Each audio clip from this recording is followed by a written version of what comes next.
Salamlar, vaxtınız xeyir olsun. Mən Adıgözəl Lakşin, insan psixologiyası metodistiyəm. Bugünkü mövzumuz ondan ibarət olacaq ki, hər şeydən daima qorxursan, ürkürsən. Bu da nədən qaynaqlanır? Bəzən baxırsan ki, insanların zamanla travmalardan da əlavə hər hansı bir növ xırda bir kiçik problemdən daha çox ürkü başlayır. Baxırsan bir nizvesi deyək də rus dilində, yaxud Azərbaycanda gizli bir nömrədən zəng gəlir və nəticədə düşmüsən ələ yağa, nədir? Uzaqbaşı problem olacaq. Ay, nə problem var? Kimsənsən? Heç kimsənsən.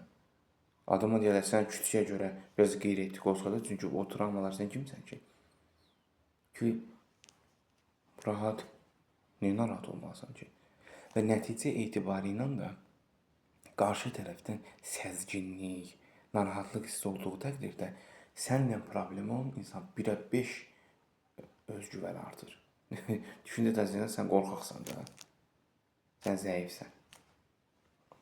Rahat sənə qarşı mənfi şeylər tətbiq edim. Və nəticə etibarı ilə də bunun nə belə deyək, çətinliyi, nə belə dərinlər düşüləcək qlobal problem yoxdur. Bunu həll etməyin bir yolundan ibarət olmalıdır ki, daim olaraq özgüvəni artırıcı, müsbətə doğru bir şeylər etməsin. Mənfi özgüvəni səni aşağı salan, səni təhqir edici olan, səni çəkindirən insanlardan kənarlaşıb,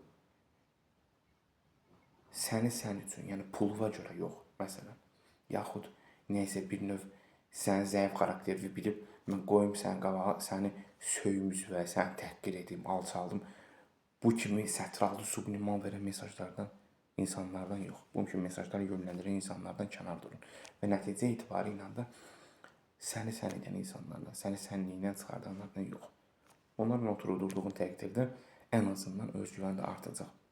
Yox, əgər insanlardan kənar, asosial insansansa, çalış, oğlansa idmana get. Qadın qız xeylalsansa, kulinariya sahəsindən ta tikiş sahəsinə qədər, bəzən o müəyyən ayrı-ayrı yaş təbəqələrində ayrı-ayrı hobbilər yaranır. Bu qədər. Seanslarımız əyani və onlayn şəkildə həyata keçirilir. Qoşulmaq istəyənlər şəxsi mesaj bölməsində məlumat verə bilərlər.